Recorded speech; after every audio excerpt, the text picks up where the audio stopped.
Je voudrais vous souhaiter la bienvenue en ce beau dimanche de septembre, qui ressemble presque à un dimanche de juillet. Et on va commencer sans tarder cette rencontre que Ginette Kolinka a bien voulu accepter d'offrir au public du Mémorial de la Shoah pour, comme elle le dit, témoigner sans relâche et toujours des événements dont elle a été victime pendant la Seconde Guerre mondiale et dont elle veut partager le récit dans ce livre écrit avec Marion Ruggieri, Retour à Birkenau, et aussi, tant qu'elle le peut, et elle est en grande forme et on la remercie de sa forme, aussi de vive voix. Donc merci Ginette d'être avec nous ce dimanche. Je remercie Alexandre Dolu d'avoir bien voulu animer cette soirée. Alexandre est un grand ami de Ginette Kolinka. Vraiment un grand ami, parce qu'en hauteur aussi. Un grand ami en hauteur aussi. Un grand ami du mémorial en hauteur aussi, et dans le cœur aussi. Historien, doctorant, travaille beaucoup aussi avec Serge Klarsfeld et avec nous. Voilà, donc merci beaucoup. Et puis merci à Marion Ruggieri d'être là aussi aujourd'hui, aux côtés de Ginette, pour nous parler de ce récit, Retour à Birkenau, et parler avec Ginette de ce livre que vous avez écrit ensemble. Merci beaucoup. Merci Sophie de m'avoir donné cette chance d'animer cette séance. Je sais que dans cette assistance, il y a beaucoup de personnes qui auraient aimé être à ma place parce qu'on est nombreux. Les amoureux, les amoureuses de Ginette sont très nombreux et nombreuses. Bon, j'ai la chance d'être là. Oui, c'est platonique, attention. Enfin, pour moi en tout cas. J'aime pas autrement, mais ils veulent pas le voir. Les amateurs d'antiquité, maintenant, il y en a plus. Bon, Ginette, tu m'as spoilé, comme on dit aujourd'hui, mon entrée en matière. J'avais prévu de lire la dédicace que tu nous fais de ton bouquin à ma femme Sandrine et à moi-même quand il est sorti. Je vais quand même la lire pour bien rappeler, pour Marion surtout, comment tu ne te lasses jamais de dire tout ce que tu lui dois dans ce livre. La grande histoire est écrite et décrite dans ce petit livre d'une façon précise, semblable de la même façon que je la raconte. Et je remercie Marion Ruggieri. Je crois que c'est ce qui en fait sa valeur, car, à l'étonnement de beaucoup, même de l'éditeur, il se vend beaucoup. Donc Marion, si vous voulez bien, c'est à vous que je poserai les premières questions. D'abord, vous avez fait le choix d'écrire ce livre. Alors, je ne sais pas si c'est en concertation avec Ginette, mais au présent. Est-ce que ça a été un choix instantané ? C'était un choix évident parce que vous connaissez Ginette, et vous tous ici, je pense, beaucoup mieux que moi. Quand Ginette parle de ça, elle le fait en fermant les yeux et elle parle au présent, que Claude Lanzmann appelait un présent pur. Je ne l'ai jamais entendu parler de déportation, de Birkenau au passé. Elle ferme les yeux, elle se plonge dans cette histoire et elle y est. Elle a 19 ans, elle est au présent et tout ça est au présent. Et en fait, je n'ai aucun mérite, contrairement à ce que Ginette dit avec beaucoup de gentillesse, parce que je me suis simplement contentée de retranscrire ce que Ginette inlassablement raconte, aussi bien dans les écoles que ici ou ailleurs, ou quand elle retourne à Birkenau, là aussi avec des écoles, et ce depuis des années, avec un rythme qui me laisse tout à fait ébahie, dont je serais bien incapable.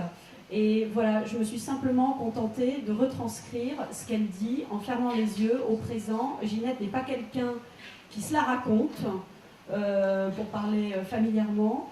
Et ce style, c'est le sien, c'est quelqu'un qui va droit au but, qui a une approche extrêmement, je dirais, pragmatique des choses, extrêmement directe de ce qu'elle a vécu. Et je trouve que ce qui fait la force de sa voix, ce que j'ai essayé moi de retranscrire, de son récit, c'est qu'on connaît tous ici des récits absolument extraordinaires sur cette période de l'histoire.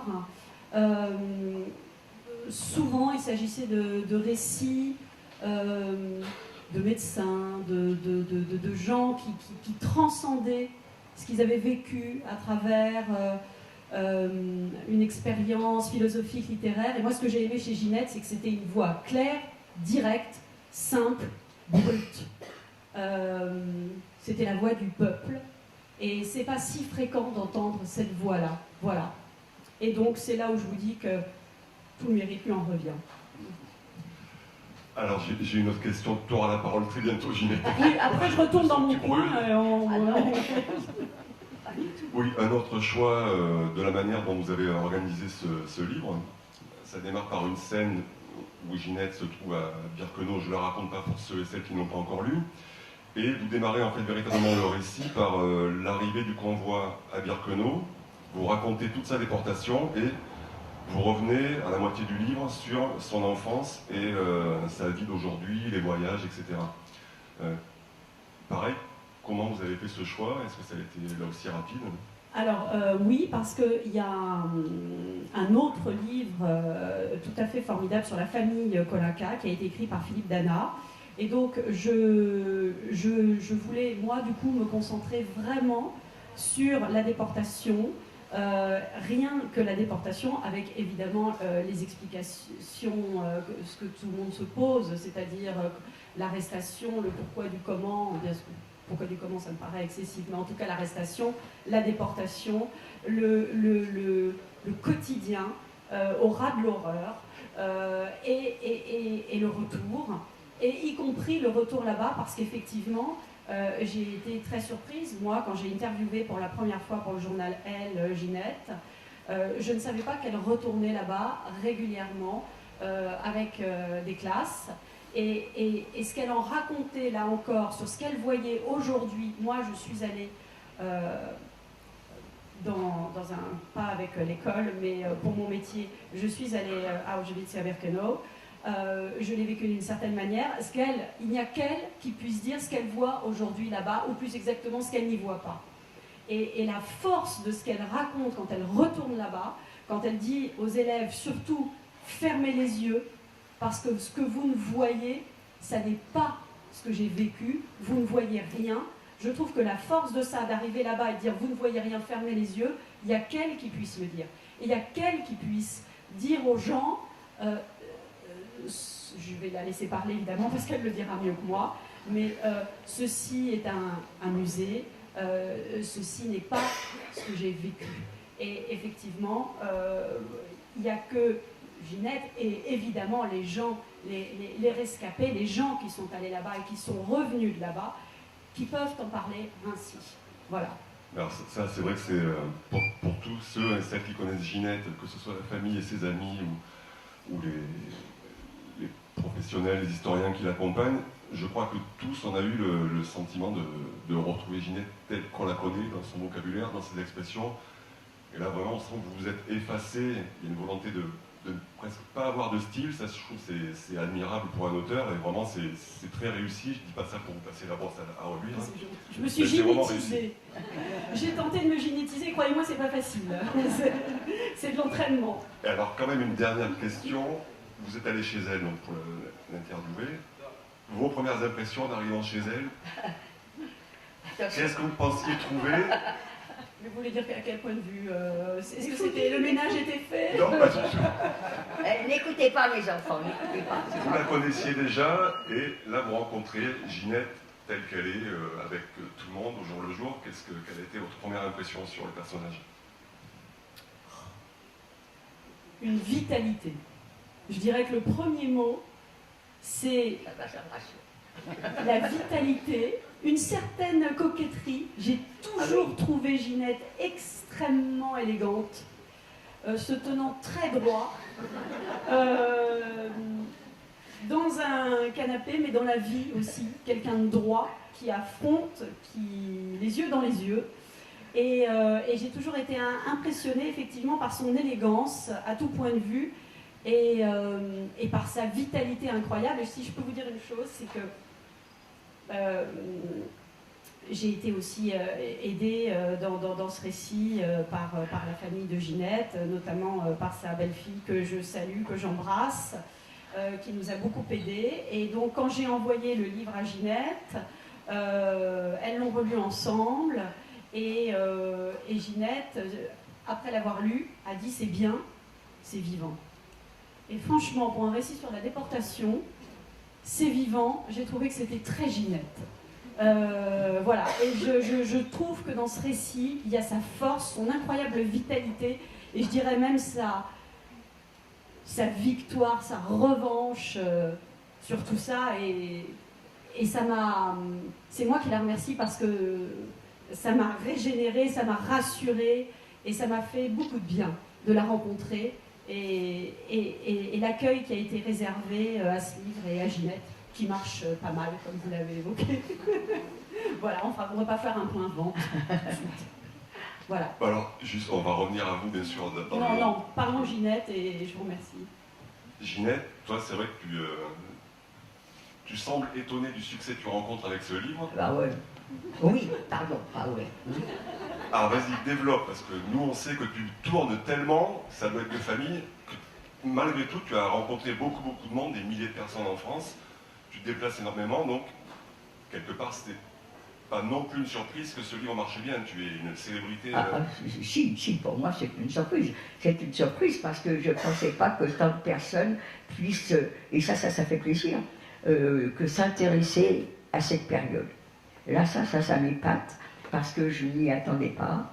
Et ben, je vous remercie tous d'être là, alors que par ce beau temps, vous pourriez être à la campagne ou au bord de la mer, et vous êtes là à écouter une vieille bonne femme là, qui va raconter quelque chose qui s'est passé il y a 75 ans. 75 ans, vous vous rendez compte si c'est vieux? Ma mère me racontait des histoires de la guerre de 14, et elle me cassait les pieds, et ça ne faisait que 25 ans. Alors vous, 75 ans, et on vous parle encore de ça, et vous écoutez, ben merci. Maintenant, je suis là, et ça me gêne énormément, parce que j'ai plein de camarades qui font la même chose que moi. Et pourquoi moi, et pas les autres? Et ça me gêne. Et ce qui me gêne aussi, c'est de savoir que tellement de personnes sont mortes à cause de cette période, et moi j'en tire un bénéfice, moi j'en tire une gloire, et je joue, on me fait jouer les vedettes. C'est très gênant, mais c'est pas désagréable. Tu le dis à un moment dans le livre, on me présente aux professeurs, aux élèves, on me donne une importance que je n'ai jamais eue, et ça me plaît. Ça, je trouve que c'est quelque chose que vous avez aussi respecté, c'est que Ginette, tu dis toujours ce que tu penses. Là, on pourrait croire que justement, peut-être tu te la racontes un peu, mais non, tu es sincère, tu as raison, et puis c'est légitime. Et ça, c'est une des forces de votre livre aussi, d'avoir respecté ça. Une autre chose, vous voulez répondre? Non, Dans ton témoignage, c'est vrai dans ce livre aussi, mais même quand tu parles aux enfants, aux élèves en France ou sur place, à Auschwitz, une de tes forces, c'est que tu es capable de dire, toi, là, je sais pas, je me rappelle plus, je sais pas, les copines m'ont dit que c'était la baraque 27, moi je me rappelle pas. Sous-entendu, si tu t'en rappelais, c'est les copines qui auraient raison. Tu es vraiment tu es capable de dire je ne me rappelle pas. Et ça donne toute la force à ton témoignage.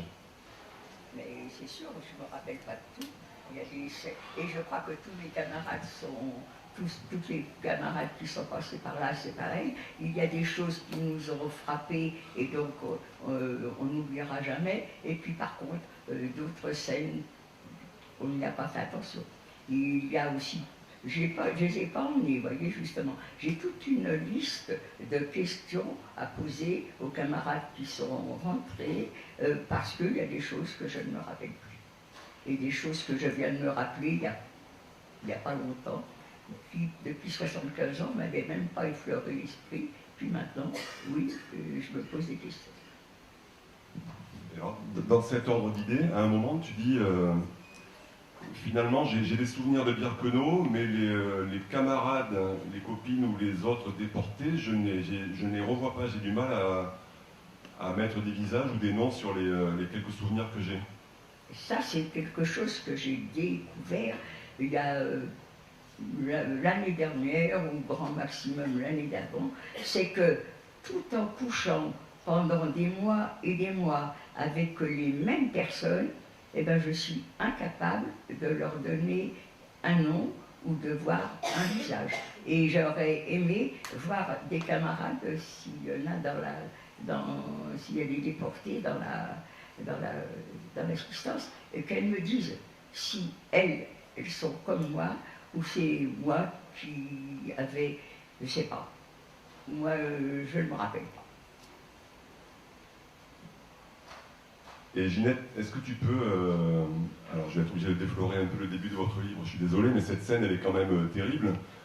Ton livre s'ouvre sur donc, une de tes visites à Birkenau, et je ne sais pas si tu t'en rappelles, mais cette scène raconte, c'est au printemps je pense, et tout d'un coup tu vois quelque chose que tu n'as jamais vu lors de tes visites. Est-ce que tu peux en parler? Je suppose que tu passes de la joggeuse. Ça c'est quelque chose, c'est l'année dernière, c'est ça. L'année dernière, j'y avais été un dimanche parce que habituellement avec les élèves c'est en semaine, mais quand on y va le dimanche c'est avec des adultes. Et ce jour-là, j'avais des amis qui voulaient venir à condition que je sois avec elles, donc j'étais là. Eh bien, un dimanche matin, à Birkenau, il y avait une joggeuse qui faisait son jogging. Ça, j'étais tellement soufflée, j'ai même pas eu la présence d'esprit de lui dire mais ça va pas, t'es pas folle. Voilà, elle avait trouvé un endroit, elle n'était pas gênée par les voitures, ça c'est sûr, et c'était des... Voilà, on a trouvé le moyen, vous voyez, de découvrir un centre de sport dans Birkenau. Et alors toujours sur les visites à Auschwitz, là tu parles beaucoup dans le livre de ta première visite à Auschwitz. Raconte-nous justement, rappelle-nous, quels ont été tes premiers sentiments quand tu reviens la première fois à Auschwitz? Il y a donc, ça fait combien, 15 ans, par un peu plus? Vous irez, vous avez été à Birkenau, on ne voit absolument rien, à perte de vue des baraques, des traces de lieux de baraques parce qu'elles ont été démolies. On arrive à Auschwitz, c'est une ancienne caserne Auschwitz. Donc il y a des routes, et je me fais disputer par le président de l'association, qui s'appelle, j'ai un trou, j'ai des trous souvent, et je disais, la différence entre Auschwitz et Birkenau, c'est le VVF Birkenau et le club méditerranéen Auschwitz. Auschwitz était une ancienne caserne, vous avez des bâtiments en dur, il y a des étages, il y a des routes. À Birkenau, il n'y a rien de tout ça. Alors, lors des visites, tu dis aussi, tu l'as dit régulièrement, toi tu étais à Birkenau et tu ignorais ce qui se passait à Auschwitz. Et un jour, je crois que tu m'as même dit, je ne connaissais pas le nom d'Auschwitz quand j'y étais. Exactement, je ne connaissais pas Auschwitz. Je connaissais que Birkenau, et il me semblait même qu'il n'y avait qu'un seul camp. Mais alors, Auschwitz, je l'ai appris au retour, ce mot-là. Dans le camp, on ne parlait pas d'Auschwitz, on parlait que de Birkenau. Birkenau, camp d'extermination, et ça veut tout dire. Et j'ai fait plusieurs camps, mais le camp d'extermination, c'est Birkenau. Et je n'aime pas qu'on dise Auschwitz pour Birkenau, ce n'est pas du tout pareil. Alors, toujours dans les visites à Auschwitz, parce que vous qui la connaissez sans doute, ou si vous ne la connaissez pas, Ginette, donc très régulièrement, chaque année, une dizaine de fois peut-être, même plus sans doute, retourne à Auschwitz avec des adultes ou des adolescents, avec des classes.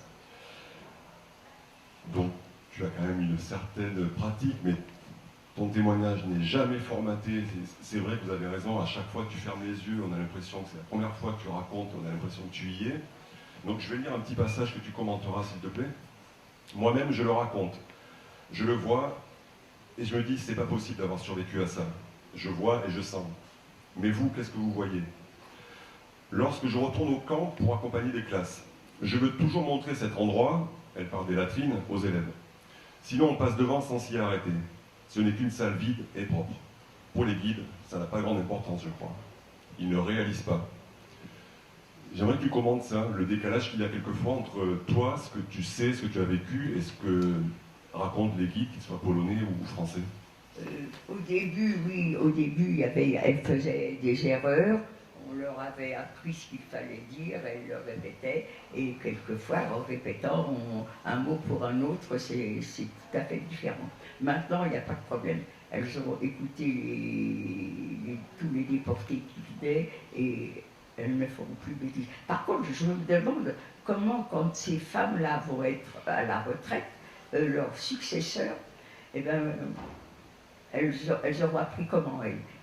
Malheureusement, on me répète à tout bout de champ, on est les derniers survivants, mais c'est vrai, on est les derniers survivants. Alors les autres, où est-ce qu'elles vont apprendre ce qu'elles vont dire? Mais bon, je ne me tracasse pas pour savoir ce qui va se dire après moi, hein. C'est pas mon grand souci. Et je ne sais plus ce que je disais. Sur le contenu du discours des guides, est-ce que toi tu connais? Eh bien, au début, il y avait des erreurs et je les reprenais. Maintenant, non, c'est terminé. Elles savent raconter. Et il y en a même une, c'est la chef, la reine des témoins. Eh bien, quand elle parle avec émotion. Je ne sais pas si vraiment elle a l'émotion, en tout cas, elle fait comme, et bien on a l'impression que c'est elle qui a été déportée.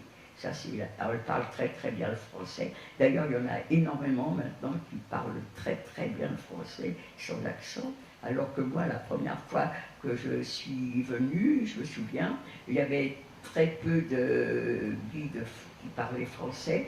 Et nous étions avec une guide qui ne parlait qu'anglais.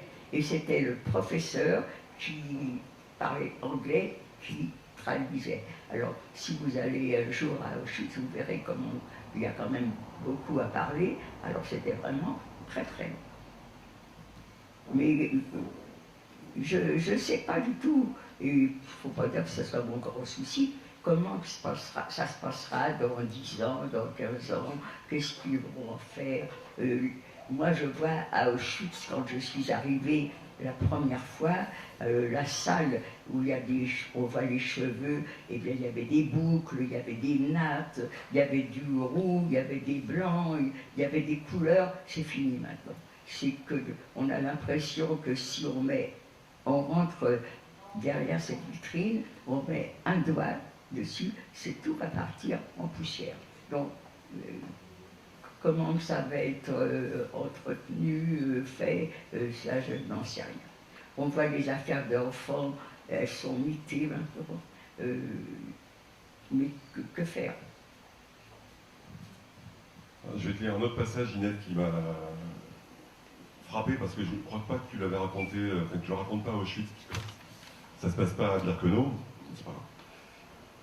Tous les jours, il y a des mortes. Donc là, on est dans tu racontes le wagon qui vous a amené de Ragoun à Térésine. Là, ça, c'est la fin. Voilà. Tous les jours, il y a des mortes. Certaines filles, et plus sentimentales que moi, prennent la peine de les traîner dans un coin pour les entasser. Moi, j'en ai une de morte. Ma morte. Elle tombe sur mon épaule. Je la redresse. Elle retombe. Je la relève à nouveau. À ça, pour m'énerver, elle m'énerve. Mais je la garde, ma morte. Je la conserve précieusement. Je me dis qu'un jour, ils vont bien finir par nous ouvrir, nous donner à manger. Quelque chose, n'importe quoi.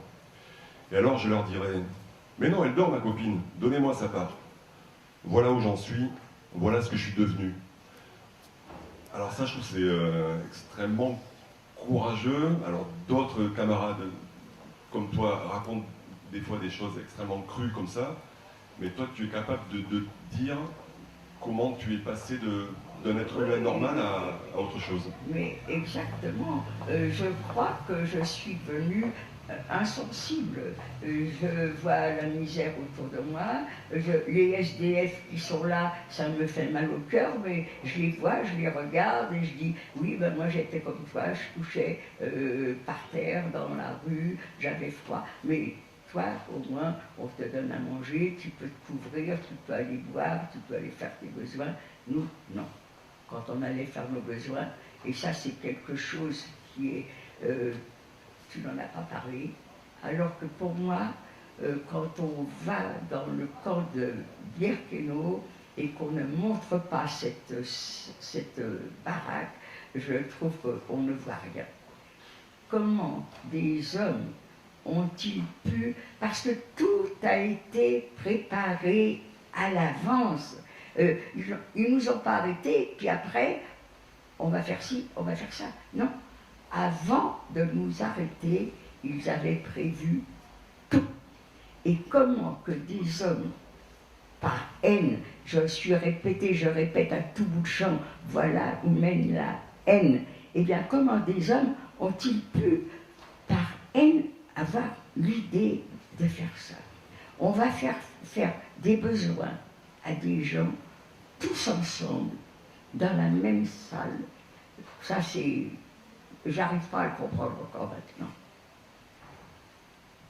Et justement, tu dis à propos de cet endroit qu'aujourd'hui, tu emploies vous avez repris une expression de Ginette qu'elle reprend tout le temps. Birkenau, aujourd'hui, c'est un décor. Naturellement. Comment peut-on voir moi, Birkenau, c'est la saleté, c'est la fumée, c'est l'odeur, ça grouille de monde, ça court. Quand vous voyez quelqu'un, par exemple, on dit, Julie, par exemple, on était battus. Qu'est-ce que vous voyez? Tiens, toi, qu'est-ce que tu vois quand on dit battu? Ben, tu vois ta mère qui te fiche une gifle.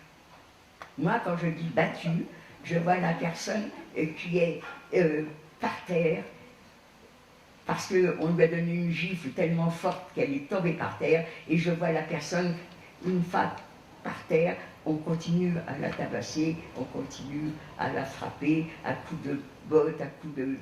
Voilà la différence, c'est pour ça que je dis, on peut parler, reparler, on peut voir des films, on peut voir... Jamais, à part ceux qui l'ont vécu, on ne pourra se rendre compte de ce que les nazis, par haine, ont pu nous faire supporter. Et dans un même ordre d'idée, Ginette, souvent tu le dis de manière un peu intime, d'après toi, qu'est-ce que vont apporter, qu'est-ce que vont laisser dans la tête de ces jeunes, cette visite à Auschwitz ou les visites que tu fais dans les lycées? Et je sais que tu as une opinion assez mitigée. Oui, elle est même très mitigée. Moi, ils sont, au début, quand j'ai commencé, chouettes. C'était une partie de plaisir. C'était un voyage, ils allaient prendre l'avion pour la première fois peut-être, et puis ils allaient visiter encore, mais ça leur était égal et tout. Maintenant, les professeurs ont été formés, et maintenant, ils forment aussi leurs élèves. Et moi, je remercie tous les professeurs, parce que c'est eux, c'est grâce à eux que les élèves sont au courant de ce qui se passait. Ce sont les professeurs qui font venir les déportés. Ce n'est pas les déportés qui disent aux professeurs « Faites-moi venir, j'ai envie de parler ». Non. Et les professeurs nous font venir, ils se donnent beaucoup de travail, il faut demander la permission, il faut demander aux collègues, il faut rattraper les cours qui ont été perdus. Bravo les professeurs. Et les élèves, maintenant, nous écoutent. Qu'est-ce qui leur en reste? Ça, ils sont émus sur le coup. Oui, ça je veux bien le croire. Quand on parle, ils vous écoutent et tout. Mais après, vous savez, quand on voit moi, j'ai pas Internet. Je me mettrai quand je serai vieille. Je suis trop jeune. Donc, je ne vois pas ce qui se dit. Il paraît qu'il se dit des choses affreuses. On ne les a pas tous tués, et puis des bêtises comme ça. Enfin, des bêtises, c'est peut-être pensé quand même. Eh bien, ces gens, ils nous ont écoutés.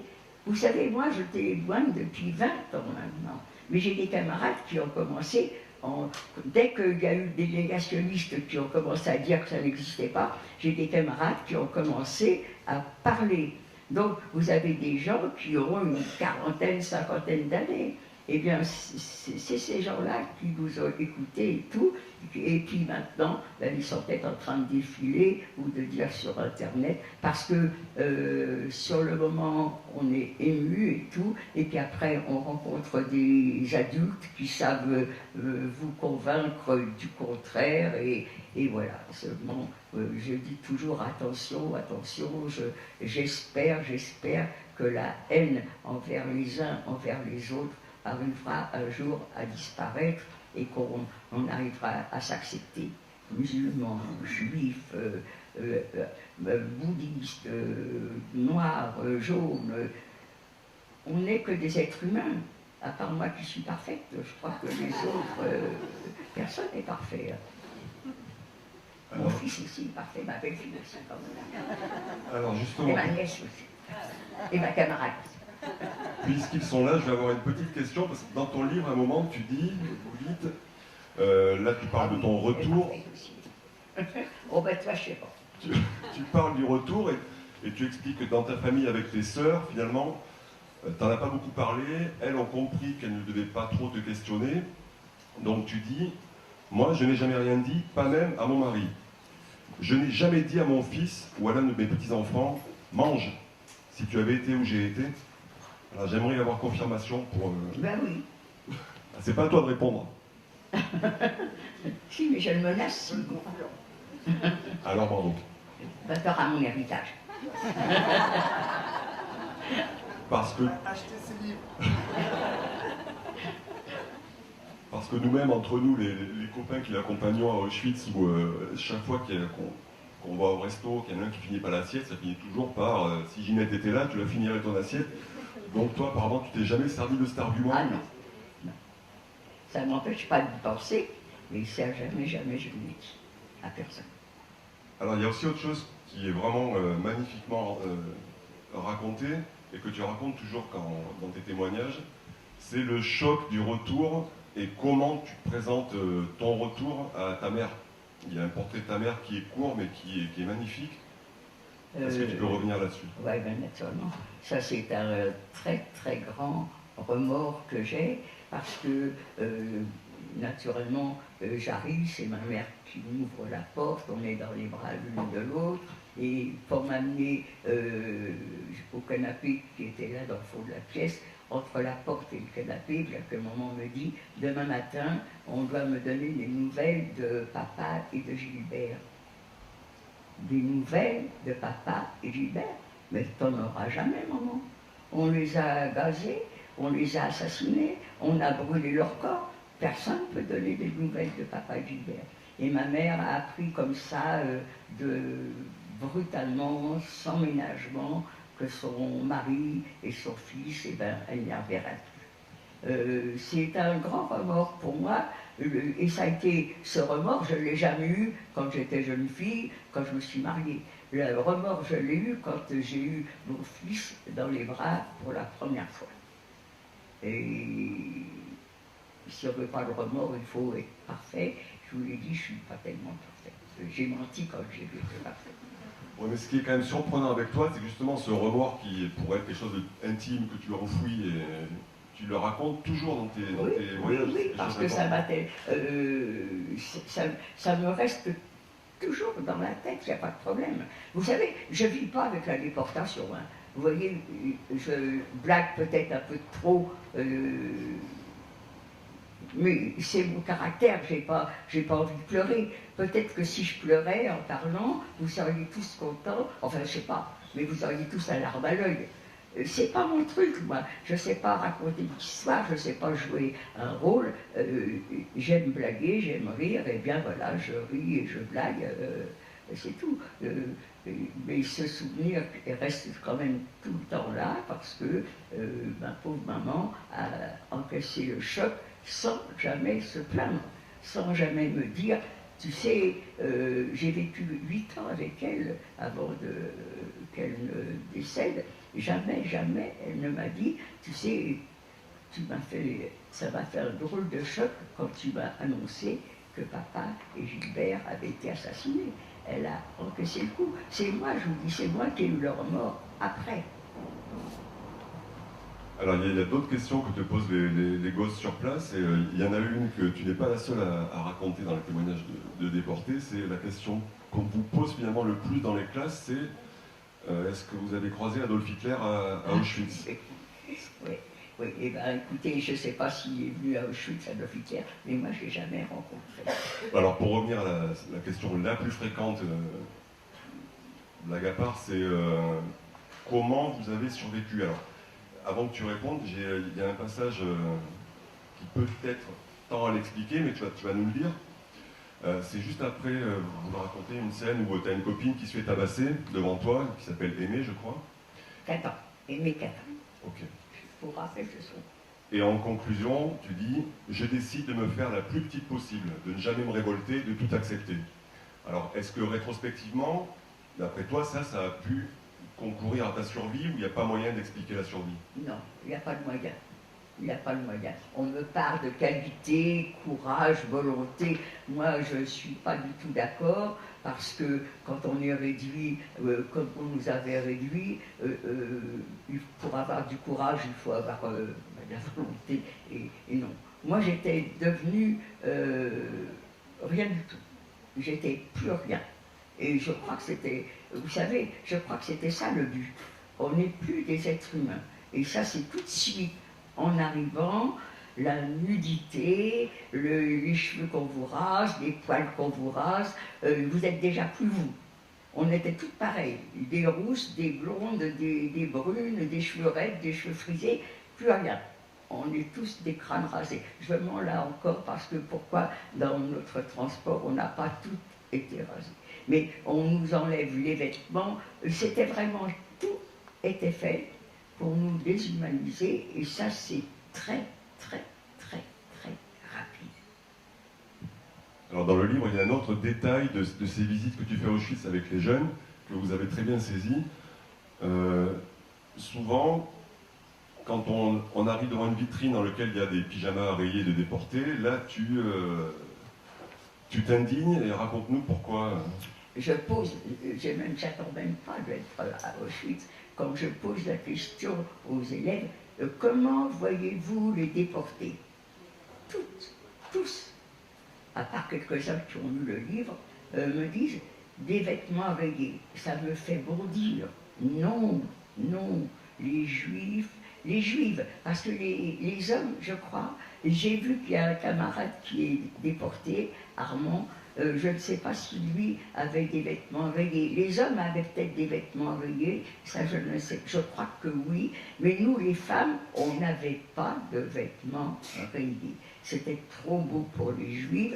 Non, il fallait nous humilier, et l'humiliation pour les nazis, c'était de nous donner des haillons, des affaires qui avaient déjà servi. Voilà, c'était leur méthode de continuer à nous déshumaniser, c'était de nous habiller avec des loques. Et alors autre chose, mais on en a déjà parlé un peu. Ginette, dans ton témoignage, et je pense dans la vie de tous les jours, tu as l'art de te présenter comme quelqu'un de simple.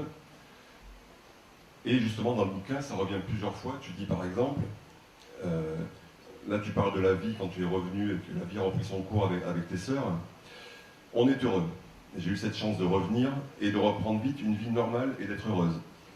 Il ne faut pas être trop intelligent dans la vie. Si vous êtes trop intelligent, si vous réfléchissez trop, moi je ne réfléchis pas. Les choses arrivent, ce n'est pas moi qui décide. Un peu plus loin, et je te laisse la parole. Un jour, l'un d'entre eux tombe malade. Est-ce que je le remplacerai? D'instinct, je décline. Je suis complexé, assez timide. Je n'ai pas fait d'études.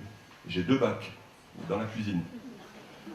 Alors ça, vous l'avez gardé, c'est chouette.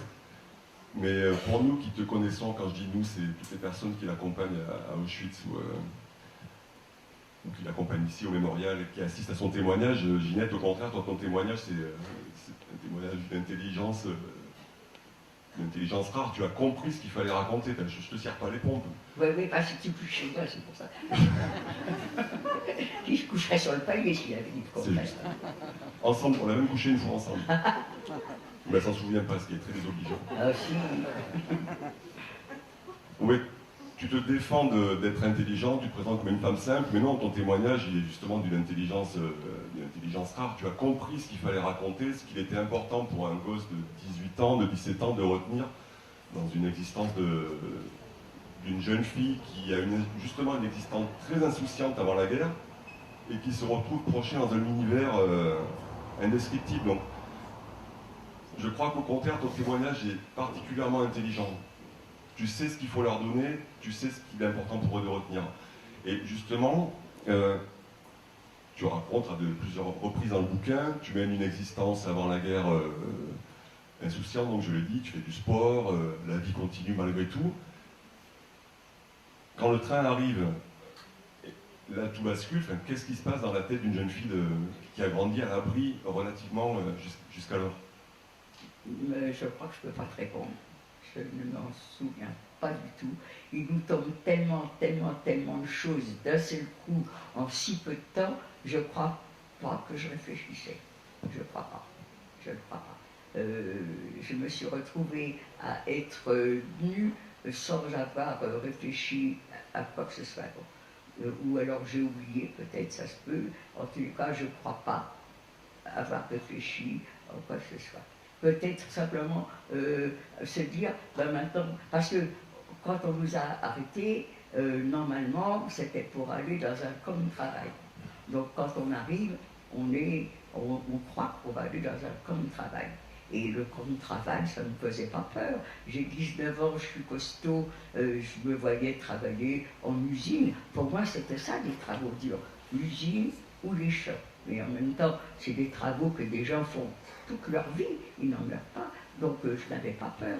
Et même, maintenant que je suis arrêté, j'ai pu avoir peur, parce que malgré tout, tous les juifs, pendant cette période, même s'ils n'ont pas été déportés, même s'ils n'ont pas été arrêtés, tous les juifs ont souffert, tous les juifs ont été traqués, on a tous eu peur d'être arrêtés. Et qui, dans la famille, n'a pas eu quelqu'un qui a été arrêté, déporté, et même qui n'est pas revenu.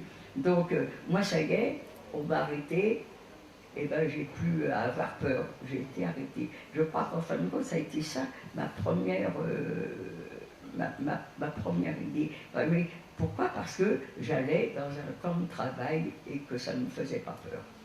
C'est sûr que si j'avais eu simplement une pointe d'idée de ce qui allait nous arriver, ça aurait pas été. Alors, est-ce que les personnes plus âgées voyaient différemment que les jeunes? J'ai jamais posé une question à mon père. Peut-être que lui s'inquiétait, peut-être que lui avait peur, peut-être lui se doutait quelque chose. Est-ce que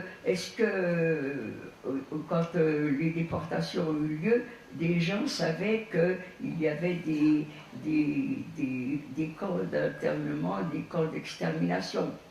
Ça, je ne sais pas. J'avoue franchement que j'étais pas si jeune que ça. J'avais quand même 17, 18 ans, 19 ans. C'était mon souci quand on était en zone libre. J'avais du sport et mon souci c'était ça. Quelle équipe je vais rencontrer? Est-ce qu'on va gagner? Est-ce qu'on va perdre? L'entraînement, c'était ça mon souci. C'était pas du tout pourvu qu'on ne se fasse pas dénoncer. Non, je reconnais que je vivais d'une façon 19 ans quand même. C'est pas être abîmé, mais je n'y pensais pas. Non, moi je n'y pensais pas. Mais c'est quand même extrêmement courageux de rappeler que jusqu'en 1942, pour toi en tout cas, tu as eu une vie relativement insouciante, encore une fois, tu emploies le mot, oui, et oui. C'est beau de le dire. Je ne sais pas si c'est beau ou pas beau, mais c'est ce qui s'est passé. Je sais que certainement ma mère, mon père, peut-être même mes soeurs aînées, peut-être pensaient autrement, mais moi il faut aussi... pour dire, c'est que je suis la petite dernière d'une famille de 6 filles. Alors quand on est une petite dernière, on n'a pas de tout les mêmes responsabilités que l'aîné. Je suppose que les aînés d'une famille n'ont pas le même caractère que moi, qui était la petite dernière. La petite dernière, on s'occupe de rien, elle s'occupe de rien, et tiens, Ginette, il y a ça, et Ginette, elle avait un beau caractère, Ginette, elle prenait, elle était contente de ce qu'on lui donnait. Voilà, j'ai jamais été... j'ai quelqu'un qui avait de l'énergie et tout. Je laisse faire les choses, mais encore maintenant, moi je ne sais pas prendre de décisions. Et elles se font toutes seules. Ce sera ma dernière question, parce que je pense qu'il y a plein de questions dans la salle.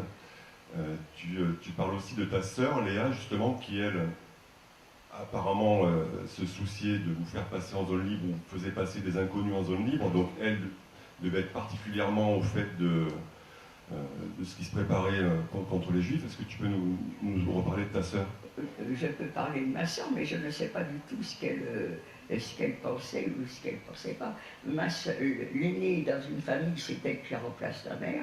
Ma sœur aînée travaillait avec mon père qui fabriquait des imperméables. Donc elle parlait le yiddish alors qu'aucune de nous ne le parlions. Elle parlait un peu, mais elle a été arrêtée en 1943. Je n'ai jamais eu trace d'elle, mais il faut reconnaître que dans les camps, on ne se connaissait pas. À part si on avait été en prison ensemble, enfin, il ne faut pas dire on connaissait les personnes avec qui on avait été en prison ensemble.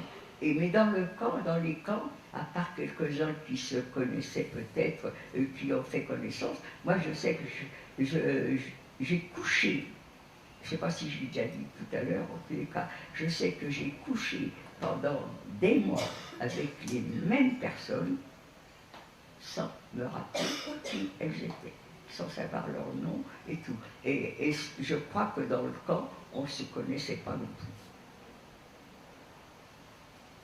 Alors, avant de vous laisser la parole, Marion, vous voulez rajouter quelque chose sur tout ce qu'a dit Ginette depuis le début? Non, ce qui m'a frappé quand on s'est vu pour ce livre, c'est que Ginette souvent disait « j'ai eu de la chance ». Et vous disiez, voilà, les questions que posent les gamins, parmi les questions récurrentes, il y a souvent « comment vous avez fait ?» Et Ginette souvent me disait « j'ai eu de la chance ». J'ai eu de la chance d'être, alors tout ça évidemment entre mille guillemets, hein, d'être déportée tard. J'ai eu de la chance de ne pas faire partie de la marche de la mort. Voilà, c'était de chance en chance, si je puis dire. Je sais que ce mot souvent revenait. Mais parce que je le pense aussi, que si je suis là, c'est la chance. Et puis vous parliez d'insouciance, effectivement, il y a plein d'anecdotes du coup qui me revenaient. Quand Ginette tente de s'enfuir une première fois, de quitter la capitale par petits groupes avec ses sœurs, et qu'ils avaient fait plusieurs petits groupes dans la famille pour avoir moins de chances de se faire attraper tous ensemble, et que Ginette s'était récemment inscrite au Racing, elle avait sa carte du Racing. Je me rappelle plus. Et sur sa carte du Racing, il y avait son véritable nom, alors qu'évidemment, quand ils devaient passer en zone libre, ils avaient tous un autre nom. On leur avait appris un autre nom, et elles, évidemment, ils se sont fait prendre. Ils arrivent dans je ne sais plus quelle ville, j'ai oublié, pardon Ginette, à Angoulême, et ils se font attraper.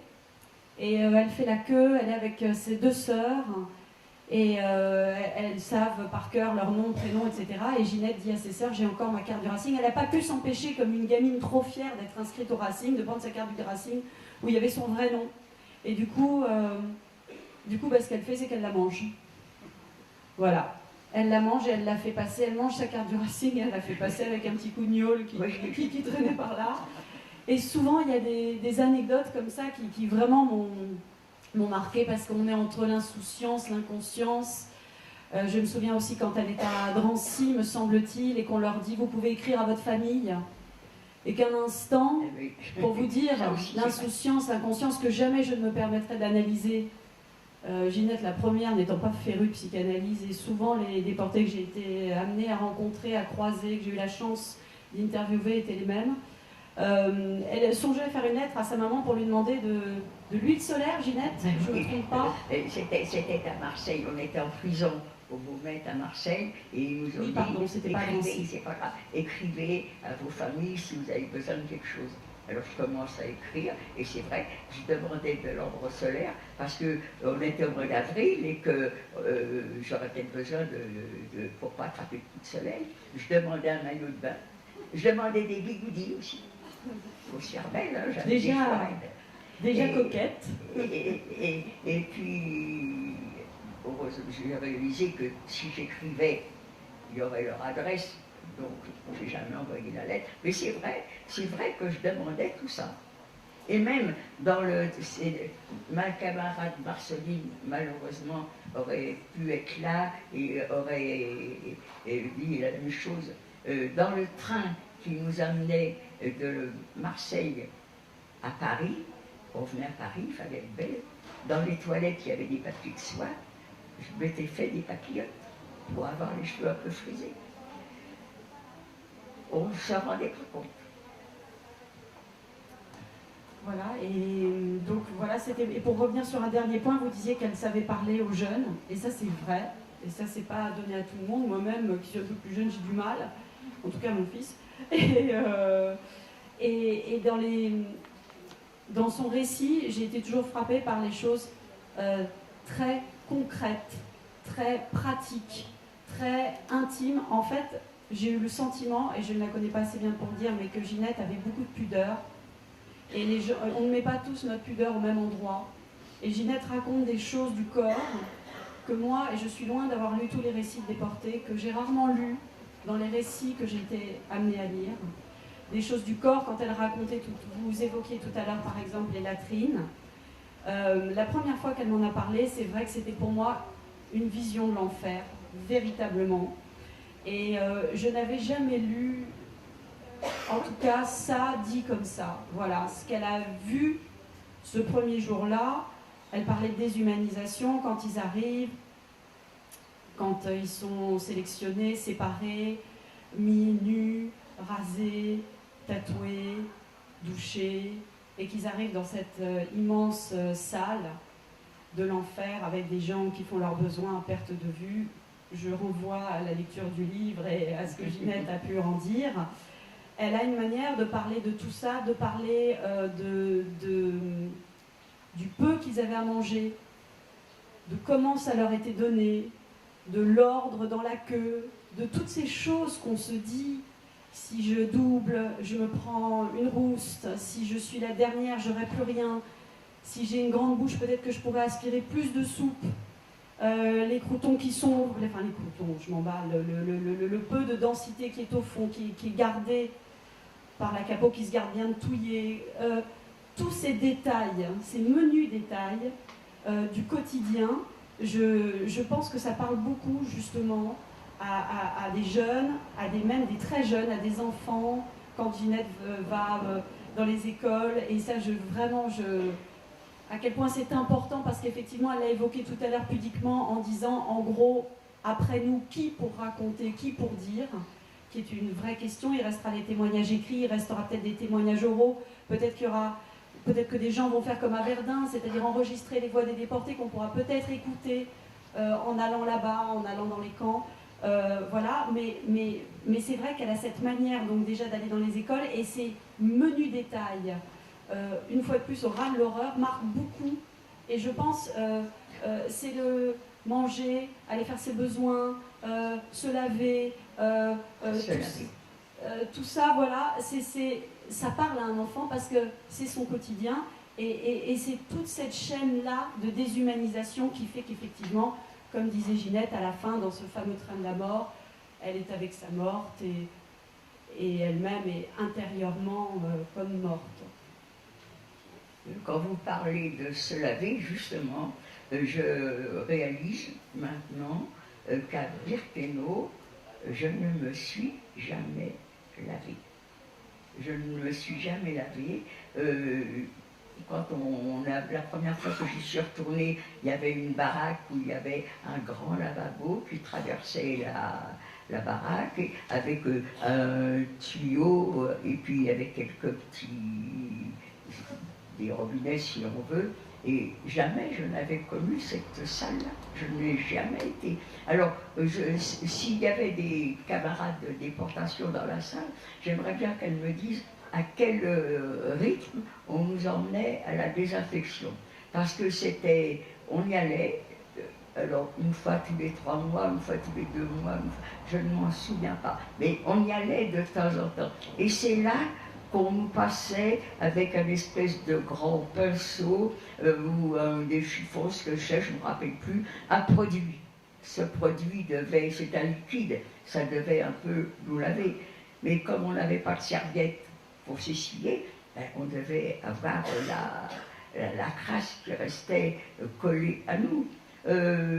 C'est pas agréable de parler de ça, mais j'avais une camarade qui me répétait, bon, on s'est retrouvés, elle a eu de la chance comme moi, on s'est retrouvés, elle me disait, oh Ginette, qu'est-ce que t'étais sale.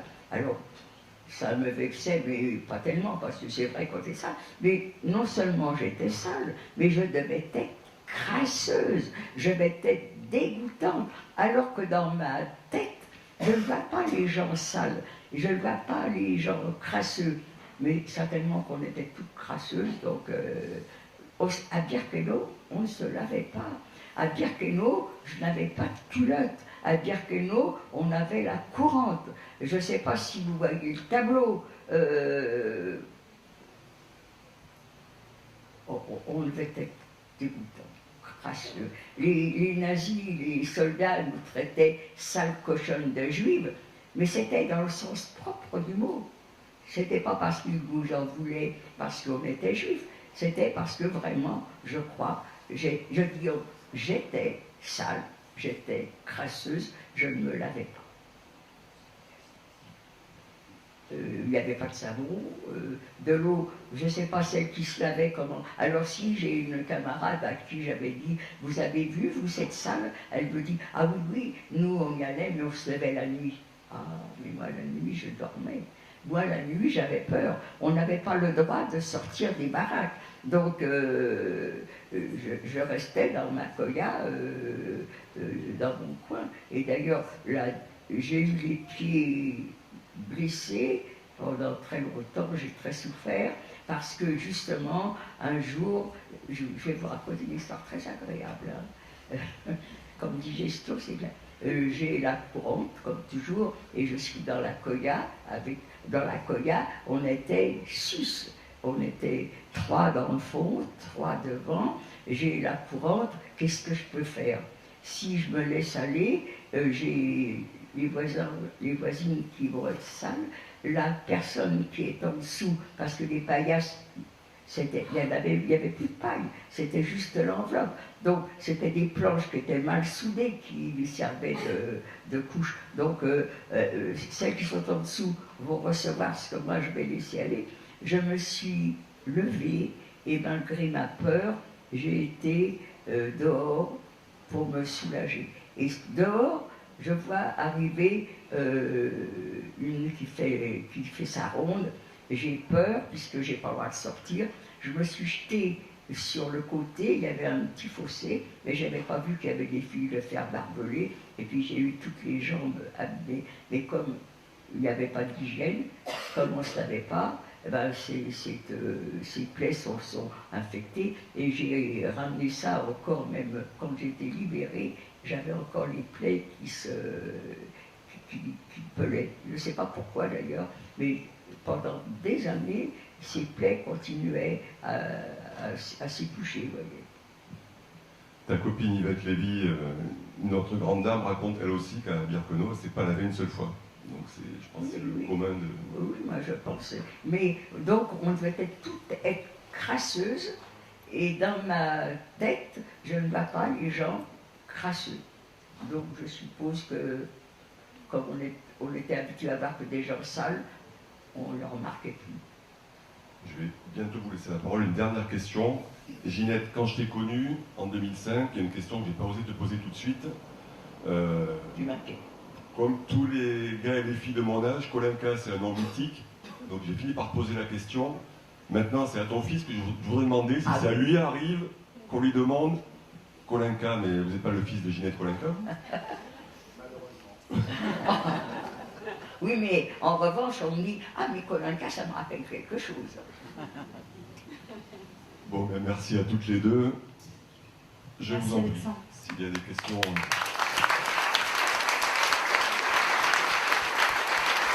Non, j'aime pas du tout, alors. Ça, j'aime pas du tout quand on m'applaudit. Mais non, mais j'ai rien d'une vedette, c'est même gênant. Ici, à ma place, il va y avoir tous les déportés survivants. Claude Darion, hein, et Alexandre. Eh ben, avec eux, mais tous ceux qui ont eu la chance de venir devraient être là. Allez, une première question, s'il vous plaît. Il y a beaucoup de survivants qui ont émigré en Israël ou aux États-Unis. Et vous, enfin, je sais pas, j'imagine que vous vivez encore en France.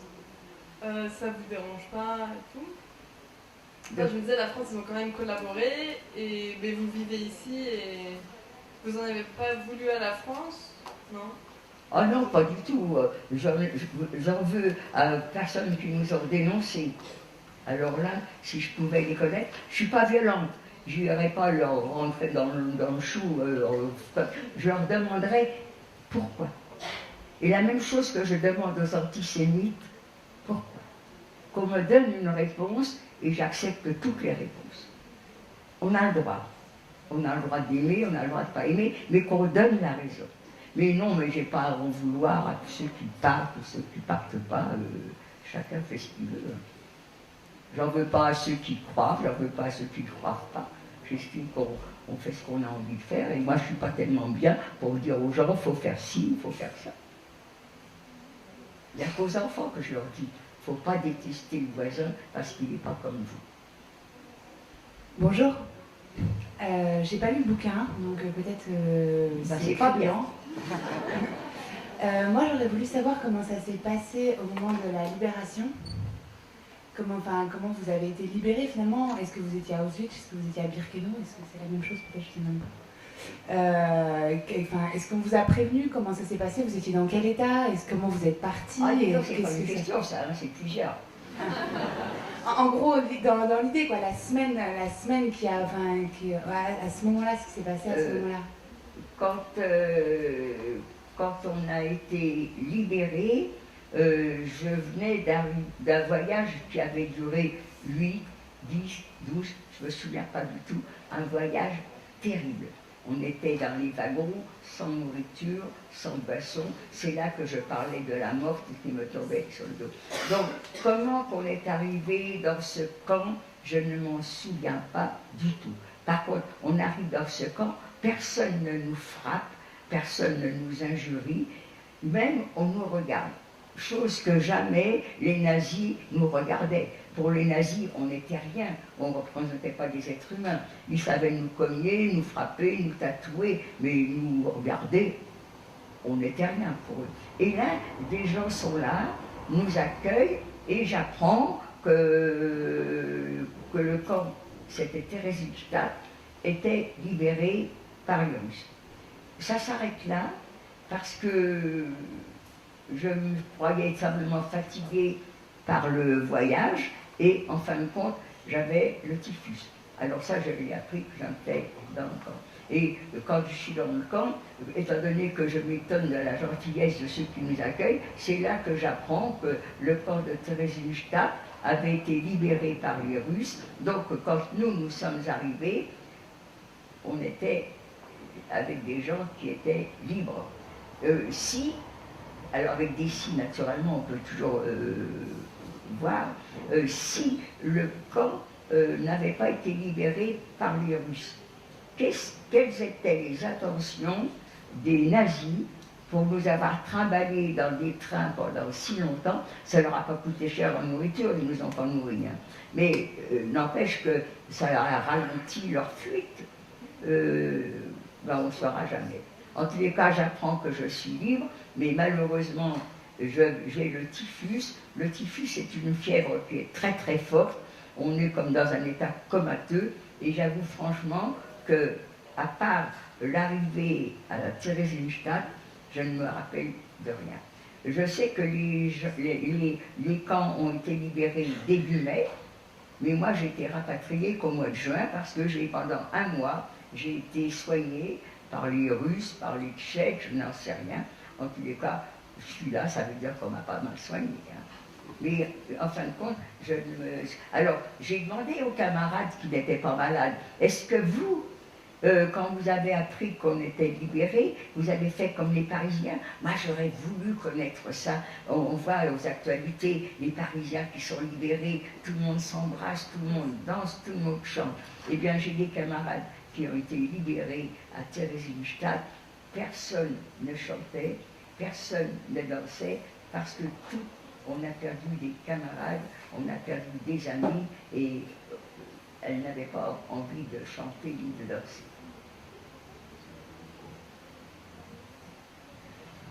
Attendez, une question derrière, allez-y. Quand on a des camarades qui sont morts et que nous on est encore vivants, comment est-ce qu'on peut faire pour se dire que on est encore vivant et qu'on ne devrait pas, entre guillemets, être morte?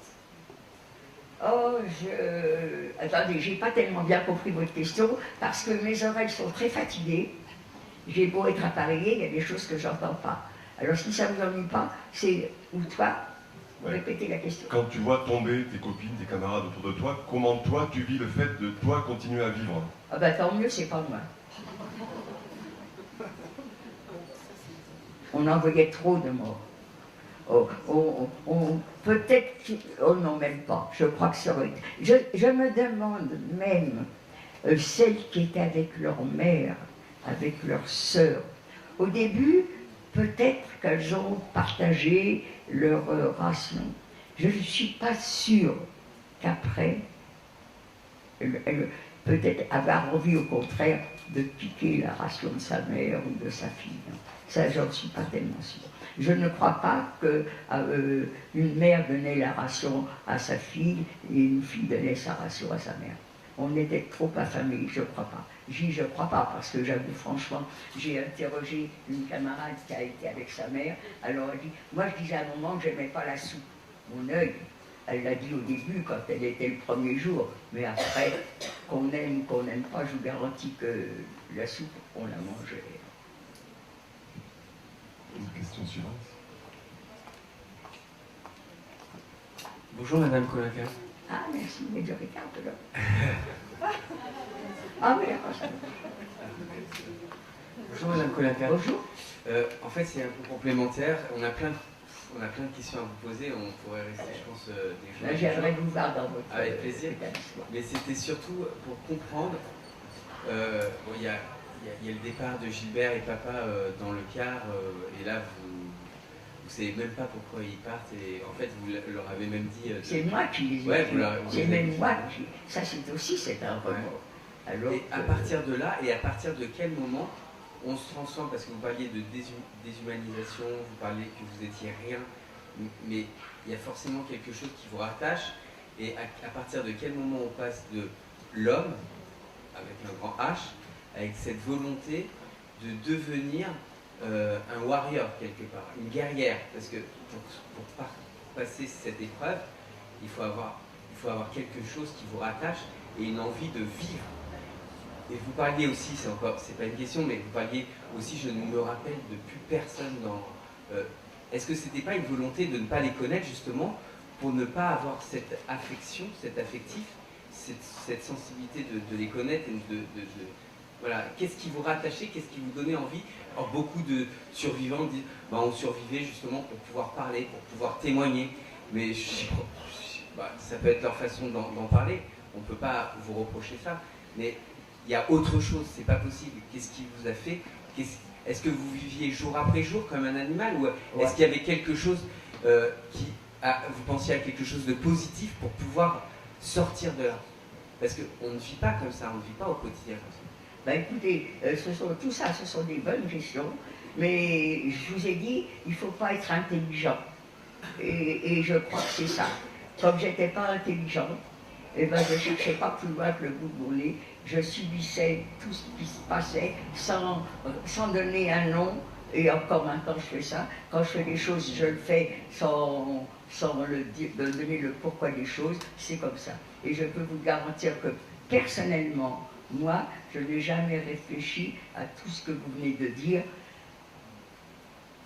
Du jour, 2 heures après mon arrivée dans le camp, j'étais devenue plus rien. Je dis 2 heures, c'était 3 heures. Hein. Moi qui avais tellement honte d'être nue, on m'a tatoué, j'ai rien senti parce que j'avais honte d'être nue.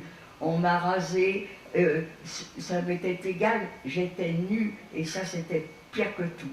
Eh bien, à peine on a rasé, on m'a tatoué, on m'a déshabillé, on m'emmène à la douche, c'est fini. C'est plus Ginette. Elle est nue, elle s'en fout, elle est au milieu de tout le monde, elle a plus honte. En très peu de temps, je suis devenue plus rien. C'était peut-être cette tactique, se mettre nu, plus de cheveux, peut-être que c'est... Mais j'ai subi tout ça sans réfléchir. Sans réfléchir. Et peut-être parce que justement, je n'ai pas d'instruction, je ne suis pas tellement intelligente et je ne cherche pas le pourquoi des choses. Et celles qui cherchaient le pourquoi des choses, ben, elles deviennent folles. Et là-bas, quand on perd le moral, vous savez, c'est... Tandis que moi, je n'ai pas perdu le moral, je n'avais pas le moral. Je n'avais pas le moral, je n'avais pas le mental. Je ne sais pas si on est capable d'avoir un cerveau qui ne travaille plus. En tout cas, c'était mon cas. Je ne pensais pas. Je ne pensais pas du tout. Vous savez, les rares fois, normalement, on ne travaillait pas le dimanche après-midi. Mais toujours, il y avait des corvées, il y avait des punitions, il y avait des contrôles. Les rares fois où j'ai pu rester sans travailler et à penser. Je ne pensais pas. J'essayais de me rappeler le visage de ma mère, de mes sœurs. Impossible. Vous voyez, je suis en train de vous parler de ma mère et de mes sœurs, je les vois, je vois leur visage. Là au corps, non. Impossible. Le cerveau, ben, il ne travaille plus. Peut-être parce qu'il n'est pas nourri, peut-être que... Je ne sais pas.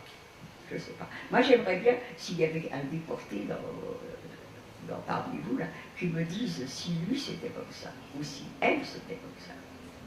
Il n'y en a pas. Souvent, lors des visites à Auschwitz, tu emploies l'expression de... Armand, je m'excuse. Armand a été déporté, je le vois. Est-ce que, Armand, est-ce que tu peux me dire... Oui, je suis d'accord tout à fait avec ce que tu dis. C'est... On se pose toujours des questions, pourtant, ça fait déjà un moment que nous sommes sortis de l'enfer, et on se pose toujours la question, comment a-t-on fait pour survivre? Oui, ça c'est d'accord. Quand on sort d'un bagne à 15 ans, et on pèse 30 kilos. Ah ben t'étais le gros, hein. 30 kilos, oui. J'avais 15 ans. T'étais plus gros. Je disais que j'avais 19 ans, et j'en pesais 26. Ouais. Je suis étonnée que ça il n'y a pas de déporté. Mais je sais pourquoi il n'y a pas de déporté. Pourquoi moi? Pourquoi moi? Alors qu'on est quand même pas mal à être rentré. D'autres questions? Oui, bonjour. C'est à droite, ça, c'est pas à gauche. Voilà. Il faut savoir à la droite de la gauche. Hein. C'est à gauche chez moi. Voilà, alors ma question c'était, ils ont essayé de vous déshumaniser dans les camps. Oui, ils l'ont réussi. Et ils sont arrivés, et en fait, quand on fait une grande marche, des fois, quand on arrive à la maison, le fait d'enlever ses chaussures, c'est les petits plaisirs, on est humain à ce moment-là. Et on lâche une pression. Et est-ce que vous avez un souvenir de quelque chose, de ce petit plaisir, vraiment conscient de ce plaisir retrouvé et ce plaisir, voilà. Non, en tous les cas, je n'ai absolument aucune conscience d'avoir passé ce que vous venez de dire. Alors peut-être que c'est arrivé, mais j'avoue franchement que non, je dis toujours on, c'est pas bien. Oui. Je ne pensais pas. Je pensais à rien du tout. Je ne pouvais même pas dire que j'appréciais. Une fois, moi je travaillais en hausse commodo, c'est-à-dire j'étais occupée à creuser, à faire des routes, à casser des pierres, enfin voilà, ce genre de travail. Et une fois je suis en train de creuser et un fossé, j'ai levé la tête, c'était une journée d'hiver, mais très froide, mais très claire, et j'ai aperçu les Carpates de loin. Et j'ai dit, ah c'est beau. Mais cette image, elle est restée. Et c'est marrant, vous voyez, vous m'en parlez là. Mais c'est vrai, mais une fois ça m'est arrivé. Une fois, mais jamais deux. C'est ce que vous me dites un petit peu, ça me fait penser un peu à la dépression et comment on pourrait dire cet état un petit peu pas lévitation, mais un petit peu être un mort-vivant. Et c'est vrai que ça doit mettre un certain temps. Ça a mis combien de temps Au début, je n'ai pas eu tout ça, parce que j'ai eu la chance de retrouver mes sœurs et ma mère. Donc j'ai pas eu le temps d'avoir ça. C'est après, parce que j'ai commencé à être très grosse. Vous savez que quand on était dans les camps, les règles avaient disparu tout de suite. Moi, j'ai eu du mal à avoir un cycle normal, donc j'avais des furons sur furons, j'étais énorme. Et mes sœurs, qui étaient des belles jeunes filles, croyaient bien faire en m'emmenant avec elles danser. Alors, naturellement, maintenant, quand on danse, on va directement sur la piste et puis on se tortille et puis vous n'avez pas besoin des messieurs. Nous, il fallait qu'on attende, qu'on vienne nous chercher. Vous êtes avec des belles jeunes filles et vous avez une espèce de grosse mamère qui est là, avec l'œil triste, mes cheveux qui recommencent à pousser, mais pas tellement. Je suis tombée en déprime. Mais à l'époque, on ne disait pas déprime. J'avais pas le moral. Ouais, ces sorties avec tes sœurs sont très bien racontées dans le bouquin. Vous l'avez raconté. Oui, que je faisais porter. Oui, oui. Et oui, naturellement, les jeunes gens venaient, je voyais un jeune homme qui se levait pour s'approcher de nous, et puis naturellement, il invitait mes sœurs, et moi je restais assise.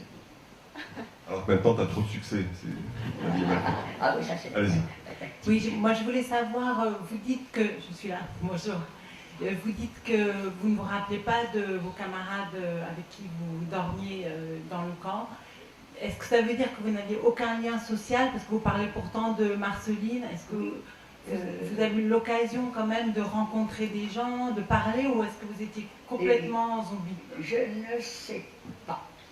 Marceline, je l'ai rencontrée. On a toujours été ensemble. Mais Marceline avait 15 ans, moi j'en avais 19, donc ses copines avaient son âge. Mais je n'étais pas avec elle. J'ai toujours fait le même parcours, mais pas avec elle. Mais par contre, c'est vrai, je ne me vais pas en train de bavarder. À Bergen-Belsen, oui, c'était différent. À Birkenau, non. Mais je ne sais pas si c'est pour tout le monde pareil. Hein.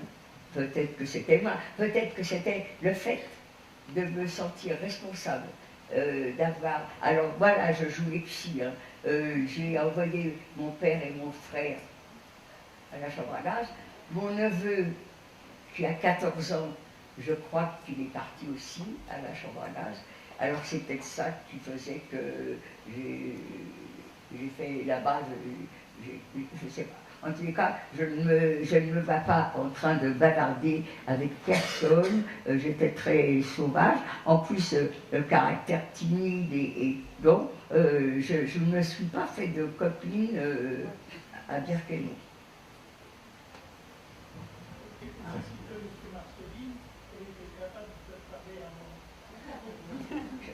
Oui, pour ceux qui ont connu Marceline, elle était capable de faire parler un mort. Mais là-bas, je ne sais pas. Pardon. Mais c'est vrai qu'elle a fait des choses qui n'étaient pas à Birkenau, à Bergen-Belsen. Allez-y. Oui, j'aurais voulu savoir si vous-même ou d'autres juifs arrivaient à pratiquer un petit peu, par exemple, faire Shabbat, faire quelques fêtes. Est-ce qu'il y en a qui faisaient faire Shabbat, c'était facile. Enfin, facile, non, il fallait se priver de... Moi, j'aurais aimé être à côté de quelqu'un qui faisait Shabbat. Hein.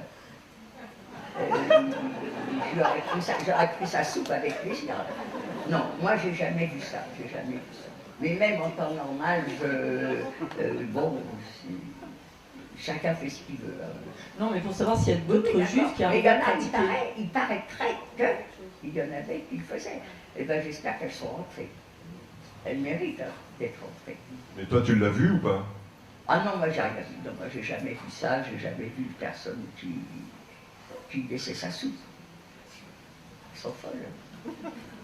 Non, non, il paraîtrait que ça existait, mais moi je dis que ce que je vois, je ne peux pas vous dire pour les autres. Armand, t'as fait Shabbat? Au camp? Oui? T'as fait? Ah non? Non, non, vas-y. Ma question peut vous paraître déplacée, mais 75 ans après, est-ce que vous avez pardonné? Ah là, ça vous allez me faire sauter là, l'air. Ça c'est... Vous allez pardonner, vous? On tue votre père, on tue votre frère, votre soeur, vos enfants, vos bébés, tout ça. Vous voulez pardonner? Ah non, alors. Moi, jamais, ni pardon, ni excuse. Alors ça, je peux vous dire, jamais, jamais, jamais. Ah non, oh là là. Je sais que les personnes, je vais dans des lycées privés, des collèges privés, et naturellement, les gamins, il faut pardonner à son pire ennemi. Ah ben non, c'est plus... Non, jamais. Alors là, je peux vous dire, jamais, jamais, jamais. Encore faut-il demander le pardon. Demander un pardon? Non, quand la personne demande le... si la Ah d'accord, mais on m'a jamais demandé pardon, alors... On m'a jamais demandé.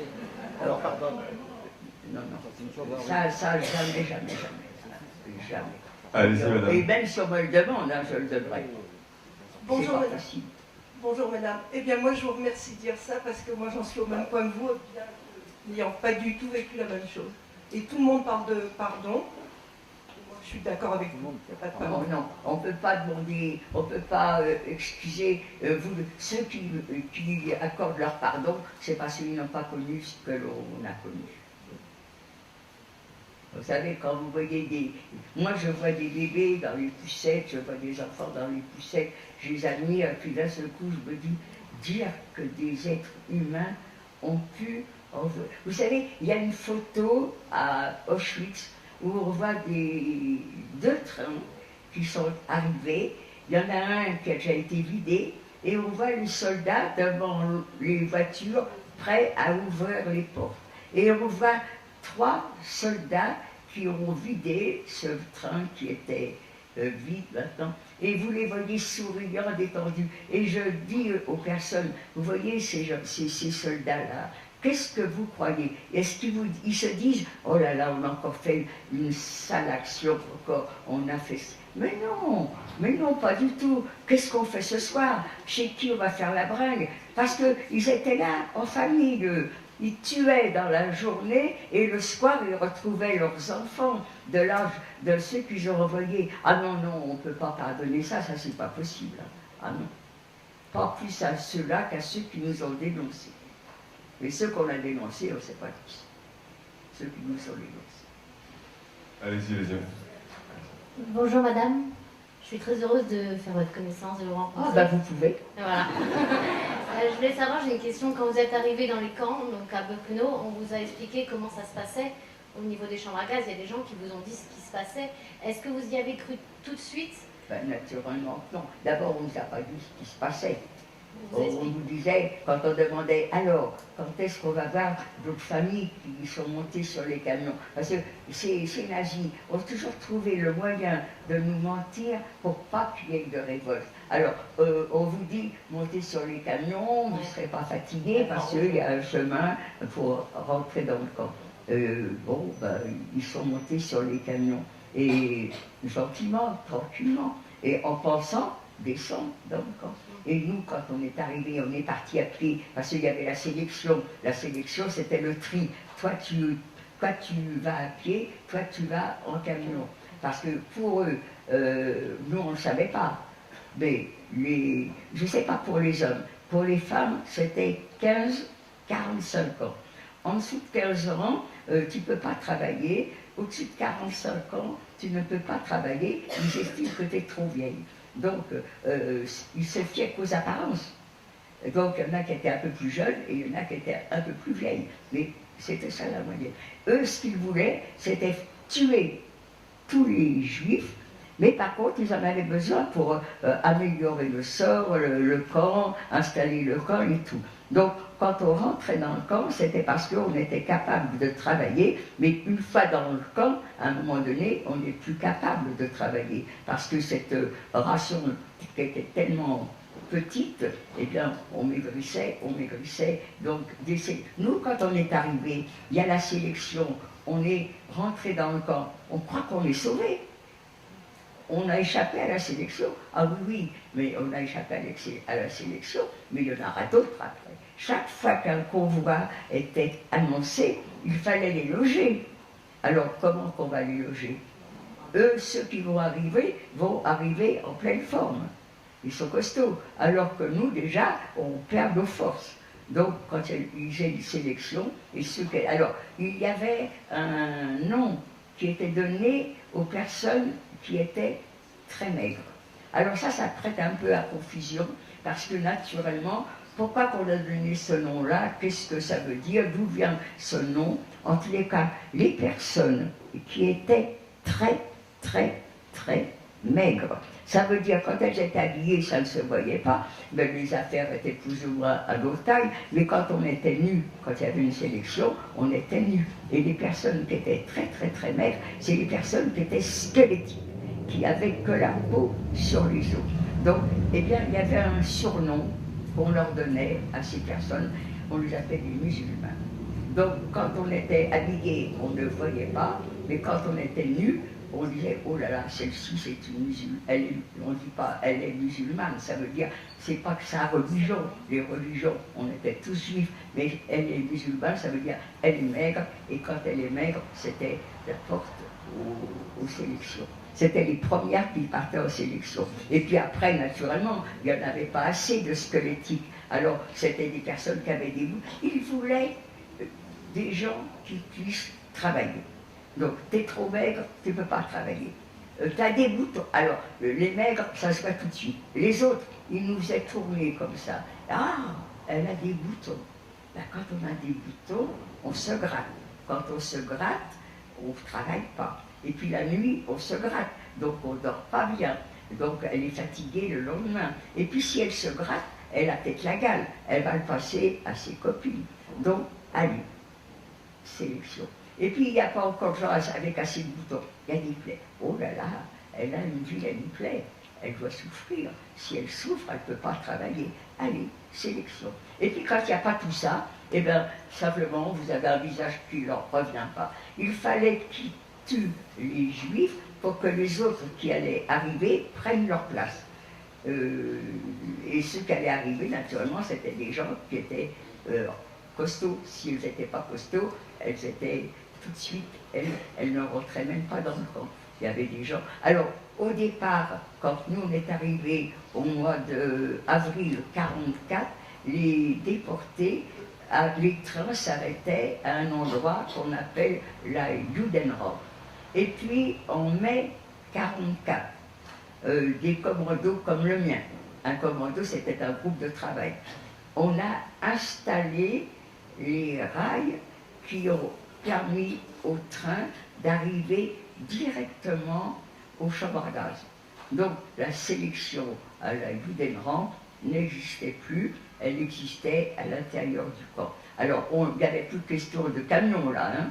Là on disait vous allez prendre les douches. Alors il y avait des douches dans une direction, puis il y avait une autre direction, l'une c'était les chambres à gaz, l'autre c'était le camp.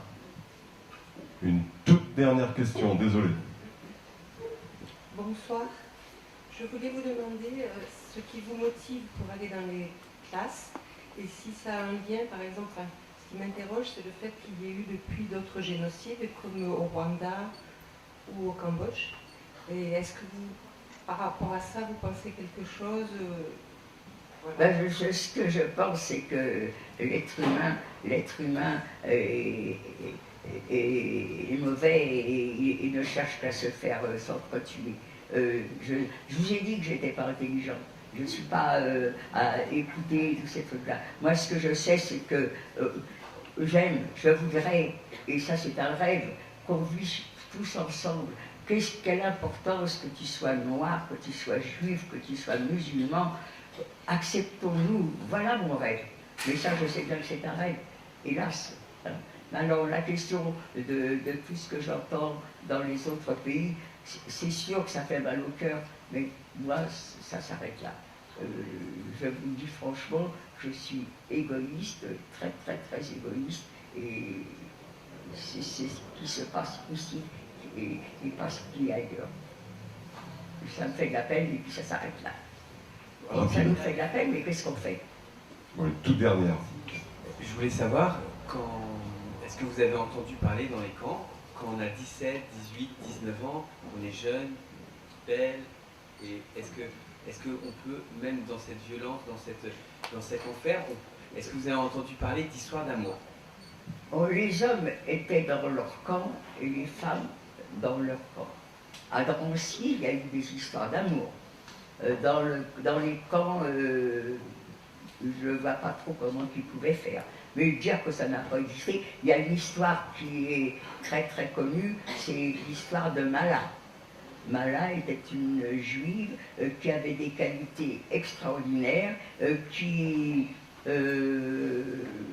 avait su se faire apprécier des dirigeants du camp, et il la gardait parce qu'elle était polyglotte, elle leur servait d'interprète et tout. Comme elle leur servait d'interprète, Auschwitz était un camp, il y avait des usines à Auschwitz, il y avait des gens, des contremaîtres, elle servait d'interprète. Et comme elle était assez belle jeune fille, elle a fait connaissance dans le camp d'Auschwitz, qui était aussi un camp de concentration à Auschwitz. Des juifs, il y en avait très très peu.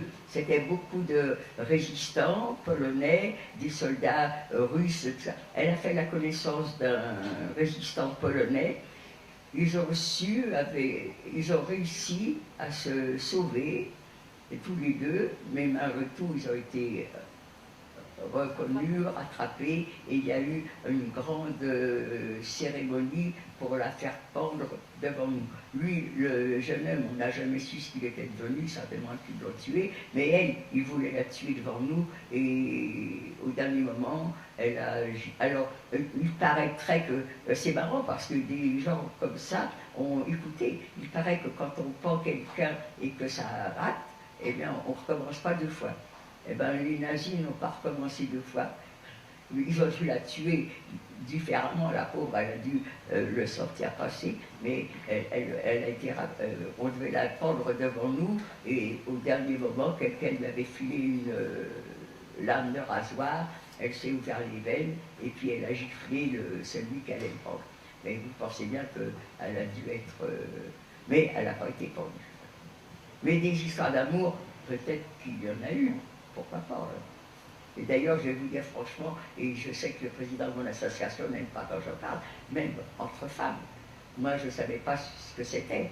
À 19 ans, je n'avais jamais entendu parler de ça. Et puis j'ai vu des scènes comme ça, je ne savais même pas. Mais certainement que ça a dû arriver. Merci Ginette. Merci encore à vous de vous être effacée autant comme écrivaine derrière Ginette. Ginette, tu vas prendre place à table pour une séance de dédicace. Tu as promis de ne pas faire de dédicace trop longue, sinon on est là encore à minuit. Je croyais à table pour manger. Bon, merci à tous et à toutes.